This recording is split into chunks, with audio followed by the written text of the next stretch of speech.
Hello, আসসালামু আলাইকুম।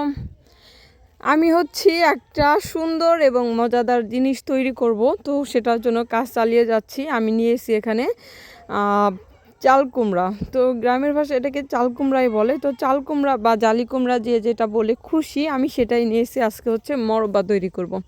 আর মরব্বা তৈরি করার জন্য এটাকে আমাদের হচ্ছে একদম পাকা টসটসা চাল কুমড়া লাগবে। আর পাকা চাল কুমড়া দিয়েই তৈরি হবে মজাদার মরব্বা। সেটাতে লাগবে অনেক কিছু, আর এতে কিন্তু অনেক কষ্ট আছে। আর তার সাথে হচ্ছে এই যে দেখুন, আমরা হচ্ছে এটাকে কাঁচাচ্ছি, মানে আগে হচ্ছে চাল কুমড়াকে পিস পিস করে কেটে তারপর হচ্ছে আমরা কাঁচাচ্ছি। তো কাঁটা চামিচ দিয়ে ছোট ছোট করে কাঁচিয়ে সুন্দর করে, একজন দুজন কিন্তু হচ্ছে না, আমাদের কিন্তু অনেক লোক লাগছে।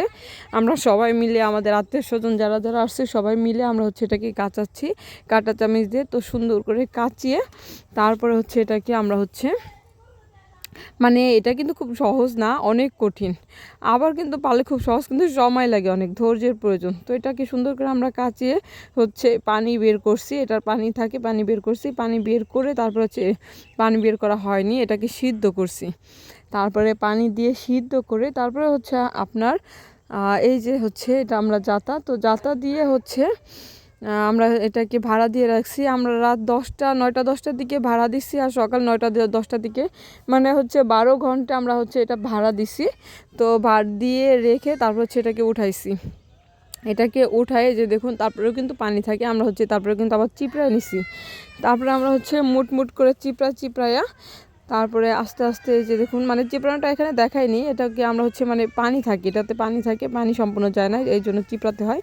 তো চিপড়াইয়া তারপর হচ্ছে এটাকে আমরা সুন্দর করে তেলে ভাজতে হবে। এই যে দেখুন, এখানে আমরা হচ্ছে চাল কুমড়ার সাথে নিয়েছি 3 লিটার দুধ। 3 লিটার আমরা হচ্ছে গরুর দুধ নিয়েছি। আর তারপরে হচ্ছে আমরা এটাকে পানি ঝরিয়ে তারপর হচ্ছে তেলে ভাজতেছি। আর এক চুলায় হচ্ছে আমরা দুধ দিয়ে দিছি, গরম মশলা দিয়ে হচ্ছে দুধ দিয়ে দিছি, দুধ জাল হচ্ছে।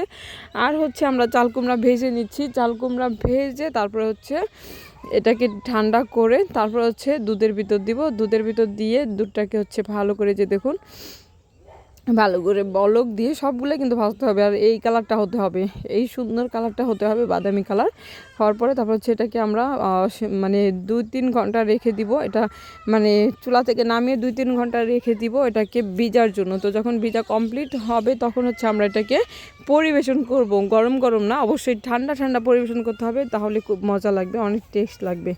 যারা যারা এখনও খাননি, এই যে দেখুন, আমি হচ্ছি জনপ্রতি ভাগ করছি। এখানে অনেক মানুষ আছে, তো আমাদের আত্মীয় স্বজন পরিবারের অনেক আছে, তো এই জন্য ভাগ করতে হইতেছে আমাকে।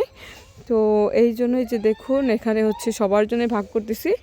ভাগ করে তারপরে হচ্ছে সবাইকে দিব এবং নিজে খাবো। আর খেতে কিন্তু অনেক মজা হয়েছে, একবার ট্রাই করে দেখতে পারেন, কত সুন্দর মজা। আল্লাহ হাফেজ, সবাই ভালো থাকবেন।